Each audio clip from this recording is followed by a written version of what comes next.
G'day guys, welcome to episode 161 of Ask Jack D. Today we're talking all things education and does it prepare people for the real world. Anne Ryrie has watched my TEDx discussion where I mentioned 42% of employers believe that graduates are adequately prepared for the real world workplace, which means 58% don't. She asked, what do we need to do to change the fact that so many businesses still require a degree in order for young people to get a foot in the door? 28 and I'm trying to shape history, pulling from the sky for some strength to take with me, line up the stars, fly away quickly and push the world forward like a tidal wave hit me. I ride the wave swiftly, I fear no man, check my titles mate quickly, came from the sky with the light of day in me and grew my own wings. Anne Ryrie, thank you very much for asking today's question with her best outside voice. Rosie's going to read it out for us. Okay, I recently watched your TEDx talk. Interesting that you said that only 42% of employers believe that graduates are well prepared, but the majority of white-collar jobs still require grads to have a degree. Yeah. What can be done to change this? Gotcha. Okay, good. And thank you for watching the TEDx talk. We'll post it after this episode. Those who haven't seen it can watch it. It's about how higher education is broken and what we can do to fix it.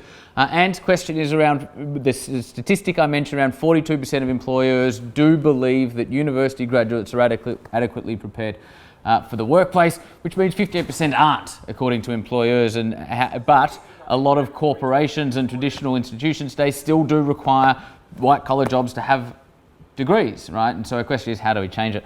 The answer is, in my view, is the world is already finding its own solution to this problem. Even the most traditional, sophisticated, conservative corporations in the world are starting to move away. They're starting to remove their degree classifications. They're starting to drop the need to have degrees in job applicants, and they're starting to broaden what they search for in great people that are going to come in and help build their business, right? If you take Ernst & Young in the UK, for instance, obviously one of the top accounting firms in the world, they've removed their degree classification because their HR people did a bunch of research and identified that success in higher education, tertiary education, did not correlate to success in one's career, right? Now, from an Ernst & Young perspective, you're not going to have auditors go out and audit, Apple, for instance, that aren't accredited accountants, so they will be. However, what they're saying is we are broadening what we define to be a great employee far beyond in this instance,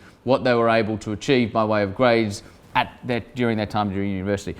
The other company that's interestingly doing this is Penguin Random House, which is one of the most traditional publishers in the world, in one of the most traditional industries in the world. They've dropped the degree requirements in all job applicants. PricewaterhouseCoopers have also done something similar, right? So you're seeing the largest, most traditional institutions in the world start to understand that university is no longer adequately, particularly around business, is no longer adequately preparing people for the business world to fulfill their jobs adequately. In 2008, IBM did a CEO study. They do it every year, but the 08 one, they spoke to about 1,200 different CEOs and found that the two top things employers now look for in employees is adaptability to change and creativity in developing new ideas. Part of this report was about saying universities currently, particularly traditional universities, aren't developing those characteristics as well as they could be or as well as they should be. So that's the larger end of town. SMEs have known this for years. Speak to any like I spoke to Janine Ellis. She was the first ever person I interviewed. We've done hundreds of interviews with great entrepreneurs, get them on camera. Janine Ellis was my first. I did it when I was like 21. And like she was saying to me back then, we don't give a stuff about university degrees. It just doesn't come into their conversation.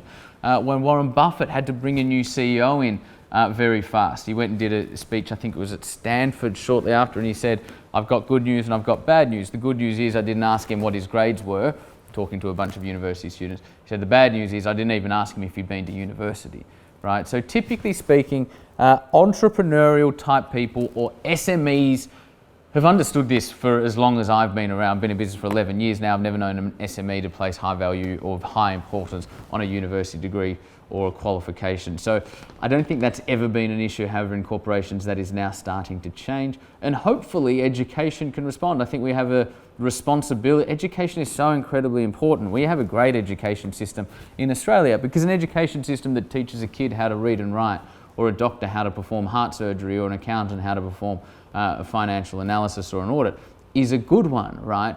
We're just now in an era where creativity, innovation, emotional intelligence, leadership, all of this EQ stuff, we need to be placing as much importance on EQ as we do numeracy and literacy, right from primary school through to high school, through to tertiary education. And if we don't, universities will become extinct, but I think they will adapt. It'll just take them a while. And in the meantime, there's a whole bunch of really great educators right around the world, typically upstart stage, innovative companies that are delivering great education in innovative models, and hopefully that becomes the norm in the next 10 years. So what that means right now is my head's in the cloud with my feet tied down, looking at the world